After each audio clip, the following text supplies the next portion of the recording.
Now at 5, why Joplin's Mercy Hospital is issuing a caution about snakes this summer. Plus, changes coming to the Joplin Regional Airport, and a federal judge temporarily blocks President Trump's order restricting birthright citizenship. I'm Erica Brown with more on that ruling and the latest direct talks with Russia on the war in Ukraine. The 4 states' most watched news starts now. Beware of snakes. It's a warning tonight from Joplin's Mercy Hospital. This is KOAM News at 5. I'm Dow Quick. Doctors say they're seeing an alarming rise in venomous snake bites just since the holiday weekend. While Mercy says summer typically brings 1 or 2 snake bite cases a year, hospital staff have already treated 5 patients since the holiday, and 1 case was so severe had to be transferred to a different facility. Medical professionals are urging the public to stay alert and take extra precautions while enjoying the outdoors. Commonly, it's people walking in places like high grass, places they can't see. The majority of the bites we see, both venomous and non-venomous, are to the extremities. So hands and feet are by far the most common. Dr. Hatfield says some bites are dry bites. He says if you feel pain or swelling in a matter of hours, you should seek medical attention. Some changes are on the horizon for the Joplin Regional Airport. At this morning's airport board meeting, it was revealed the rehabilitation of runway 1331 is expected to be done by mid-October. There are also plans for a new climate-controlled boarding bridge. Also discussed the future of the airport as a whole. We do want to look forward. We want to see where the community wants to go. Because, of course, our capacity is as an advisory capacity for the city manager through the Public Works Division of the City Council. A committee is expected to be formed to work on planning for the future. Let's check in with meteorologist Lindsay Gaffney now for a first look at the weather.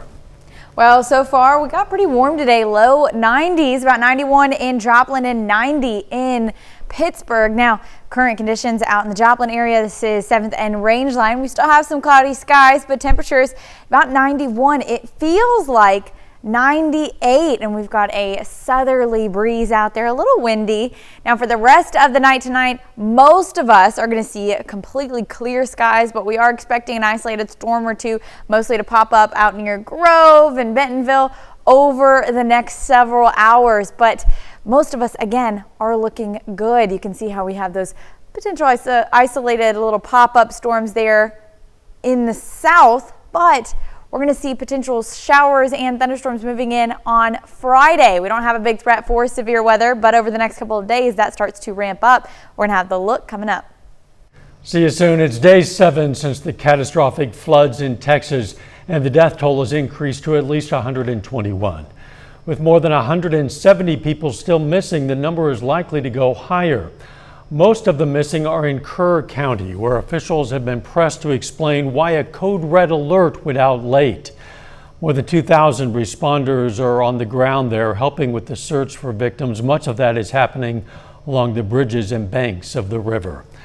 A happy outcome to a scary situation in the Los Angeles area after the partial collapse of a tunnel with more than 24 workers inside.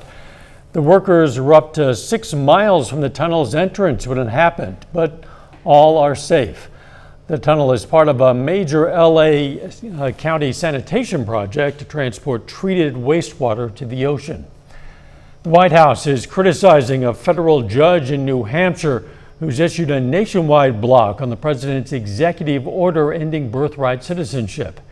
Erica Brown has more details from the White House. Just weeks after the Supreme Court issued a ruling limiting the ability of judges to issue nationwide injunctions blocking presidential orders, a federal judge in New Hampshire temporarily blocked President Trump's birthright citizenship order. Judge Joseph LaPlante certified a class action lawsuit seeking to block the executive order that would restrict birthright citizenship for children born to undocumented parents. Judge LaPlante said his decision was not a close call and added the deprivation of U.S. citizenship citizenship, and an abrupt change of policy would cause irreparable harm. He also said U.S. citizenship is the greatest privilege that exists in the world. The judge says he will pause his order for several days to allow the Trump administration time to appeal. And the Trump administration called his order an unlawful attempt to circumvent the Supreme Court's order. As the Trump administration pushes for a deal to end Russia's war in Ukraine, Secretary of State Marco Rubio met Thursday with Russian Foreign Minister Sergei Lavrov. Look, the president's been pretty clear. He's disappointed and frustrated that there's not been more flexibility on the Russian side to bring about an end to this conflict. Lawmakers on Capitol Hill are working on a bipartisan bill to impose new sanctions on Russia. I think the only way Vladimir Putin is going to come to the table if he realizes that he's going to have to face some serious sanctions and supply of arms and wherewithal to Ukraine. Otherwise, he's going to just keep stringing us along. President Trump has reversed an earlier Pentagon decision to pause shipments of weapons to Ukraine. Erica Brown, CBS News, the White House. Both Democratic leader Chuck Schumer and Republican Senator Tom Tillis criticized Defense Secretary Pete Hegseth for putting a pause on the shipments in the first place, with Tillis saying he regretted voting to approve Hegseth's nomination. Secretary of State Marco Rubio dismissed criticisms, saying the pause was normal to ensure U.S. supplies weren't depleted too low after supporting the war in Ukraine and Israel's fight in Gaza. Still ahead, brain pain. Summertime can be a real headache for migraine sufferers. I'm Jared Hill with how to beat the heat and stay pain-free. Plus, U.S. life expectancy took a big hit during the pandemic, and new data shows we're still not back to normal. Those stories next in Health. Topping today's Health Watch, summer can be a real headache for migraine sufferers. That's because many factors can trigger migraines in the summer months. Jared Hill has more on how to avoid the headache. Kristen Thorvaldson has suffered with migraines since she was a teen. It usually starts with a pain in the corner of my eye, or I get tension in my neck, running up my neck. The 50-year-old takes medication for prevention daily and says many things can trigger an attack for her. It could be the weather, lack of sleep, lack of caffeine. It could be my cycle. It could be stress. Many migraine sufferers experience more headaches during the summer months. Dr. Shay Data is a neurologist with NYU Langone Health. So weather-related changes, even sun, and then going from the sun being warm into like AC can trigger migraines for patients. Staying hydrated during the summer months is critical for prevention. Dehydration can be a big headache and migraine trigger. Some other things you can do: wear sunglasses, plan ahead to reduce stress, and try not to stray too far from your routine for meals and sleep. That's according to the American Migraine Foundation. Making sure you get proper rest if you are a little bit more active in the summer, especially if you're going to be out on the beach or active that day. Make sure that you are hydrating and then resting enough, because all of those things kind of raise blood flow and intracranial pressure in the brain. Kristen says she's aware that summer fun can impact her migraines. So I'm very mindful of taking care of myself, making sure I get sleep, making sure I stay hydrated, not over-caffeinating. And she says she drinks less alcohol and chooses water and beverages with electrolytes to beat the heat and stay pain-free. Jared Hill, CBS News, New York. The American Migraine Foundation also reminds patients to store medications in a cool, dark place and be aware the meds could be less effective if exposed to hot summer temperatures. U.S. life expectancy plummeted during the COVID pandemic and still hasn't returned to normal levels. A study published in JAMA looked at the expectancy in California and found it remained lower in 2024 than in 2019, nearly a year shorter than pre-pandemic. The authors of the study say Black and Hispanic populations experienced the largest deficits in life expectancy. Eating a plant-based diet may reduce your risk of inflammatory bowel disease, or IBD. Research published in Molecular Nutrition and Food Research found people who ate a healthy plant-based diet had an 8% lower risk of ulcerative colitis and a 14% lower risk of Crohn's disease. But there is such a thing as an unhealthy plant-based diet, which includes more vegetable oil, which raises the risk of IBD. And loneliness doesn't just impact your mental health, but your physical health as well. A study by Howard University looked at data on nearly 50,000 people in the U.S. and found people who reported always feeling lonely had 5 more days of poor physical health per month than people who said they were never lonely. Lonely people also had a 40% higher rate of depression. And that is a look at today's health news. A little bit later, holiday shopping could cost you more this year as President Trump's tariff threats are slowing down one of the country's biggest ports. And rain chances start to increase as we head into the weekend. I'll have those details coming up. Well, we've had a nice couple of days, temperatures in the 90s and sunny skies. Let's go ahead and take a look at our almanac and see where we are for this time of year. We're actually right on par. Average temperature is sitting about 90 for early weeks of July, and then we're our low in the upper 60s, low 70s. So we're pretty close to where we should be this time of year. Out in Kansas, it's been about 90 degrees in Pittsburgh. It still feels like upper 90s, which is going to be warm, but it's not quite in the heat advisory territory, not until we get above 103. We're not quite there yet for heat indices, but we've had a few days of just sunny skies. It's been a nice change of pace from all of the storms. You can see, taking a look at our current radar, we got no clouds, no storms in the area, but we are watching a front developing out there in western parts of Kansas. So that front is going to make its way into our area by Friday, but until then, we get to enjoy the sunny skies at least a little bit longer. Now, taking a look at Indigo Sky Casino and Resort, we still got those clear skies, a few of those fair weather clouds, and that's what we're going to see for most of the day on Friday as well. We've got those fair weather clouds, going to be sunny, going to be hot in the low 90s, about 93 for our forecast. And then it is also going to be breezy. We're going to see winds picking up ahead of that front that's going to be moving in the evening. Winds gusting 25, even pushing up to 30 miles per hour. And then we've got those evening thunderstorms.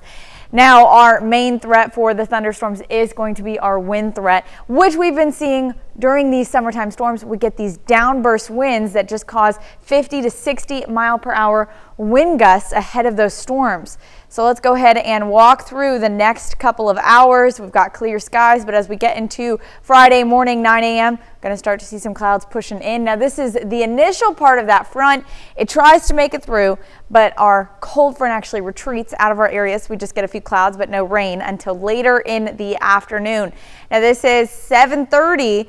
Most of the storms are going to be contained to our northern counties, and here's the initial part of it. And we could see a little bit of hail as it moves in, but then once it makes it over to the Missouri side, that's when the storm collapses on itself and we get those downburst winds, and you can see our wind gust front right ahead of that storm. So we are going to see some strong damaging wind gusts with this system. And this is going to be through the evening hours, 7:30 to about 10 p.m. on Friday, but then that front starts to push through on Saturday morning, late Friday, Saturday morning, and we're going to see these thunderstorms just filling in along that boundary. That continues through most of the morning on Saturday, and then we have another round of storms that develop along and south of I-44 by Saturday evening. Not a big threat there either, mainly just looking at some wind threat, some strong wind gusts. Now, temperatures drop once our winds shift out of the north Saturday and Sunday into the upper 80s. So we get a chance to cool down for a couple of days before our temperatures start to spike again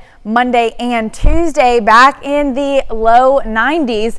But then you can see after Wednesday storms, we're going to be in the 80s for a few days. 85 Wednesday, 84 next Thursday, 86 on Friday. I'm looking forward to that. We all are. Highs only in the 80s. Not bad for July. Thanks, Absolutely. Lindsay. Hey, don't forget, you can be the first to know about the day's weather with the KOAM Skywatch weather app. You can get severe weather updates sent straight to your phone. Best part, it's absolutely free of charge. You'll find it in the Apple App Store and the Google Play Store. Check it out right now, the KOAM Skywatch weather app. Coming up, a slowdown at one of America's busiest ports and why fewer ships could mean higher prices and lower inventory for the Christmas season.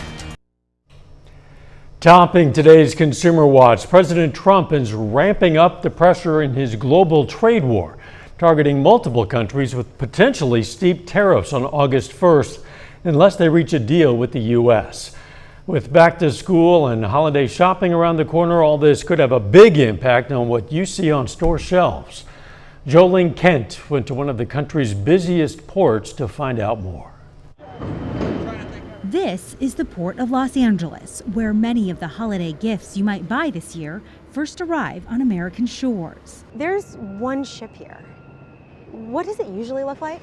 Normally at this time of year, you'll see about 10 to 12 ships in port. Now, typically, popular items like toys, clothes, and electronics make it here by midsummer. But the port's executive director, Gene Soroka, tells us this year is set to be much quieter due to President Trump's tariffs. what we've seen over the last 2 months is less cargo than normal, probably down about 10 to 15% when you look at what we have traditionally done over the past several years. What will it mean for consumers who are looking come this fall to start their holiday shopping? Normally, orders for the all-important retail holiday season are put into factories in Asia in May and by the end of June at the very latest. So if they're not in now, that's going to kind of give us an idea of how much cargo will be coming during this traditional peak season. So likely as we come to those holidays, you'll see lower inventory level, fewer selections, and likely higher prices. While prices have remained relatively stable since President Trump announced tariffs in April and then paused them, experts do say that prices could skyrocket if trade deals are not resolved soon. Together with the Port of Long Beach, Los Angeles brings in about 40% of all goods that enter the U.S. on container ships. The drop in port traffic hurts the local economy too, from lost jobs to less business. In the month of May, the back half specifically, we saw for every 2 dock workers that went out for a job, 1 went home without work. And we're even seeing patronage at our local restaurants and shops go down as well. It also trickles down to truck drivers. Things are not moving the way they were before. No. Matt Schrapp is the president of the Harbor Trucking Association. We have motor carriers going out of business. We have folks getting laid off. So until we have some more certainty, we'll probably be continuing on this trend. With the deadline to strike trade deals pushed back once again, ports and shoppers are left in limbo. Jolene Kent, CBS News, Los Angeles. And Amazon's week of Prime Day shopping opportunities began with a bang. U.S. online sales jumped 9.9% year over year to $7.9 billion on Tuesday. On day one of Amazon's Prime Day mega sale, making it the single biggest e-commerce day in 2025. The Amazon Prime Day event continues through tomorrow. A final check of the forecast is next. Up next on the CBS Evening News, to log or not to log. Eye on America explores whether cutting down trees is the answer to preventing wildfires. Then on KOAM News at 6, today's funeral procession for a Southwest Missouri law officer and his wife killed in a crash. Plus, as Joplin Hospital deals with an increasing number of snake bites this summer, we're going to get tips from a local doctor on how to deal with them. And a change in how Kansas high school basketball championships will be handled. Stay with us for the CBS Evening News and then KOAM News at 6. Carthage Show Choir students are busy preparing for the upcoming season. This week they're learning the music. Once school starts, they're going to work on choreography. This year's themes are circus for the girls and Carmen Sandiego for the mixed choir. People see it as music, which that's what we do. It's a lot of what we do, 100%, but it's also a community, it's a family, it's a safe place, and it just brings a sort of comfort that not a lot of things offer. The singers tell us show choir is a place for everyone. We're going to go into more depth about what gets the show off the ground tonight on KOAM News at 6. The weather looking like there's some changes possibly coming. Well, we've got a good day tomorrow during the daytime, but we do start to see those thunderstorm chances return by 7 p.m. on Friday. Could see some strong winds there. That continues through the weekend, but we also have a little bit of a cooler weekend there too. Looking forward to that. Thanks for joining us. CBS Evening News is next. We're going to see you right back here at 6. Let's make it a great evening.